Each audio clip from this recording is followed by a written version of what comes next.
যে বাংলাদেশিরা একটা সময় শেখ মুজিবুর রহমানকে বঙ্গবন্ধু উপাধি দিয়েছিলেন, কেন সে বাংলাদেশিরাই শেখ মুজিবুর রহমানের মৃত্যুর পর মিষ্টি বিতরণ করেছিল?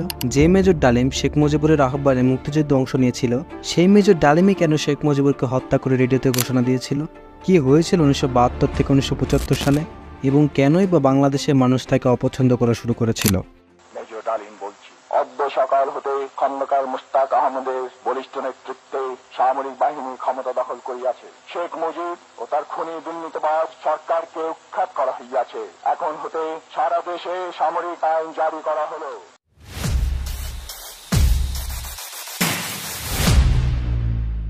বাংলাদেশে বিশ্ব পরিচয় বইটি পড়া বান্দাদের কাছে মনে হতে পারে শেখ হাসিনা খারাপ হলেও শেখ মুজিবুর রহমান একজন উদার মানুষ। কিন্তু সত্য কথা বলতে শেখ মুজিবুর রহমান কিছু কিছু ক্ষেত্রে শেখ হাসিনার শাসনের ভয়াবহতাকেও হার মানিয়েছিল। শেখ মুজিবুর রহমান ছিল ভয়ঙ্কর ক্ষমতালোভী। তিনি যোগ্য এবং দক্ষ ব্যক্তিদের সরিয়ে চাটুকার আর তেলবাজ টাইপের ব্যক্তিদের নিয়ে নিজের মন্ত্রিসভা গঠন করেছিলেন। শেখ মুজিবুর রহমান কখনোই তার সমালোচনা সহ্য করতে পারতেন না। মোহাম্মদ আব্দুল হালিমের লেখা বইয়ে বলা হয়েছে, বঙ্গবন্ধু হিসেবে শেখ মুজিব ছিলেন চমৎকার, কিন্তু প্রধানমন্ত্রী হিসেবে তিনি ছিলেন অত্যন্ত দুর্বল। এই বইয়ে তিনি আরও বলেছেন, শেখ মুজিব গণতন্ত্রের জন্য সংগ্রাম করেছিলেন, কিন্তু ক্ষমতায় এসে গণতন্ত্রকে প্রাতিষ্ঠানিক রূপ দিতে চাচ্ছিলেন না। 10 জানুয়ারি 1972 ভারত থেকে ফিরে শেখ মুজিব বিশাল জনসভায় তাজউদ্দিন আহমেদের কানে কানে বলেন, তাজউদ্দিন, আমি কিন্তু প্রধানমন্ত্রী হব। এই তথ্যটি তাজউদ্দিন আহমেদের মেয়ে শারমিন আহমেদের লেখা তাজউদ্দিন আহমদ নেতা ও পিতা বইতে পাওয়া যায়। যে কথা সেই কাজ। মুজিবনগর সরকারের অস্থায়ী সংবিধান বাতিল করে 11 তারিখে নতুন সংবিধান আইন জারি করার পর 12 তারিখে তাজউদ্দিন আহমেদকে সরিয়ে দিয়ে শেখ মুজিবুর রহমান হয়ে যান বাংলাদেশের প্রধানমন্ত্রী। তার ঠিক 22 দিন পর সৈয়দ নজরুল ইসলামকে রাষ্ট্রপতি থেকে সরিয়ে শেখ মুজিব তার পছন্দের মানুষ বিচারপতি আবু সাইদ চৌধুরীকে ও পরে আবার মোহাম্মদ উল্লাহকে বাংলাদেশের রাষ্ট্রপতি হিসেবে ঘোষণা দেয়। তবে এই দুইজন রাষ্ট্রপতির একজনকেও শেখ মুজিব পাত্তা দিতেন না। সে সময় শেখ মুজিবের বিরুদ্ধে কেউ কথা বললেই তার সংসদ পদ বাতিল করার জন্য শেখ মুজিবুর রহমান এক ভয়ঙ্কর আইন পাশ করেন, যার নাম গণপরিষদ সদস্যপদ বাতিল আদেশ 23/1972। এই আইনটি পাশের মাধ্যমে শেখ মুজিবুর রহমান তার সকল প্রতিদ্বন্দ্বীকে সংসদ থেকে বিতাড়িত করেন। মাত্র 3 মাসের মধ্যে 46 জন এমপিকে বরখাস্ত করেন শেখ মুজিবুর রহমান। 8 ফেব্রুয়ারি 1972 শেখ মুজিবুর রহমান জাতীয় রক্ষী বাহিনী আইন পাশ করে সেনাবাহিনীর প্যারালাল আরেকটি বাহিনী তৈরি করে, যে বাহিনীটি সম্পূর্ণভাবে শেখ মুজিবের কথা মতো চলত এবং যাকে ইচ্ছা তাকে গুম খুনের কাজে লাগানো হতো, যার জন্য সেনাবাহিনীর একটা অংশ শেখ মুজিবের বিরুদ্ধে ক্ষেপে ওঠে। অন্যদিকে স্বাধীনতার পর তৎকালীন ছাত্রলীগে 2টি গ্রুপ তৈরি হয়। একটির নেতৃত্বে থাকে শেখ মুজিবের ভাগিনা শেখ মনিরের হাতে, আর আরেকটির নেতৃত্বে থাকে সিরাজুল ইসলাম খানের হাতে। শেখ মুজিব সিরাজুল ইসলামকে ইগনোর করে শেখ মনিরের নেতৃত্বে থাকা ছাত্রলীগকে নিজের পাশে টেনে নেয়।